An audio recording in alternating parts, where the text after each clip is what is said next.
السلام علیکم دوستوں، welcome to my YouTube channel for health and tips. جیسے کہ آپ کو پتہ ہے کہ میں بیماریوں اور ان کے لیے ادویات کی معلومات آپ تک پہنچاتی ہوں۔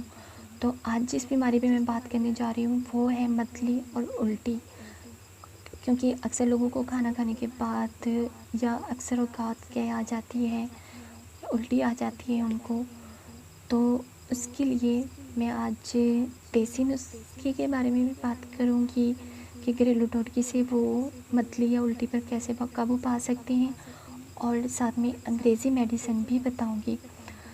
تو متلی اور الٹی پر قابو پانے یا اس سے نجات کے لیے صاف یا ٹھنڈے مشروبات پئیں، ہلکی ملاوٹ والی غذائیں کھائیں جیسے نمکین کریکر یا سادہ روٹی، تلی ہوئی چکنائی والی یا میٹھے کھانوں سے پرہیز کریں، آہستہ کھائیں اور کھانا خوب چبا کر کھائیں۔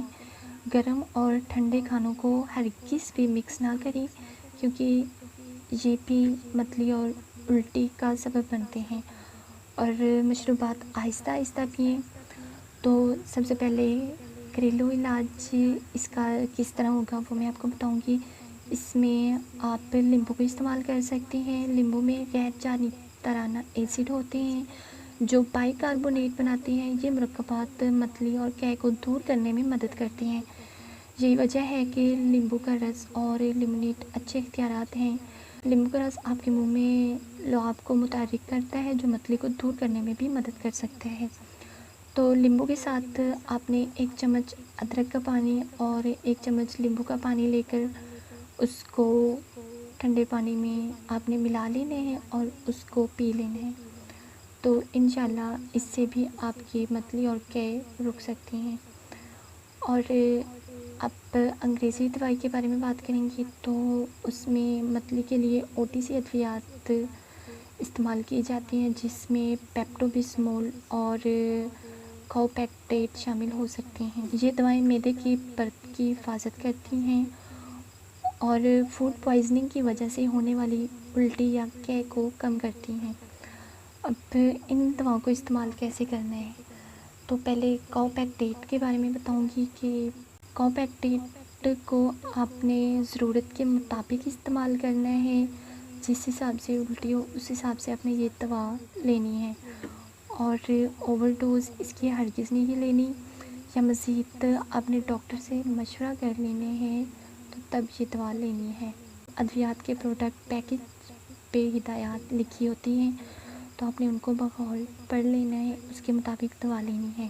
اور دوسری میڈیسن پیپٹو بسمول، اور پیپٹو بسمول یہ لیکوڈ میں بھی ہوتا ہے اور گولیاں بھی اس کی ہوتی ہیں۔ آپ نے اگر گولیاں لینی ہیں تو پیپٹو بسمول کی ایک خوراک 2 گولیاں ہوتی ہیں۔ گولیاں پیپٹو بسمول کی گولیاں آپ چبائیں یا انہیں اپنی زبان پر گھلنے دیں۔ اگر آپ کو ضرورت ہو تو اس خوراک کو ہر 30 سے 60 منٹ میں دہرائیں۔ 24 گھنٹوں میں 8 سے زیادہ خوراک نہ لیں۔ پیپٹو بسمول لینا پیٹ کی خرابی، متلی، سینے کی جلن اور بدہضمی کے لیے ہر 30 منٹ میں 30 ملی لیٹر خوراک بدہضمی کو روکنے کے لیے کافی ہوتی ہے، اور ہر آدھے گھنٹے بعد آپ یہ خوراک لیں۔ مزید اچھی ویڈیوز کے لیے آپ میرے یوٹیوب چینل کو سبسکرائب کر لیں، اور یہ معلومات دوسروں تک بھی پہنچے تو آپ اس ویڈیو کو اور چینل کے لنک کو زیادہ سے زیادہ شیئر کریں تاکہ اور لوگوں کو بھی اس کا فائدہ ہو۔ اور انشاءاللہ میں آگے بھی آپ کے لیے اچھی صحت کے لیے اچھی چیزیں اور بیماریوں کے علاج کے لیے میڈیسن کے بارے میں بتاتی ہوں گی۔ اللہ حافظ۔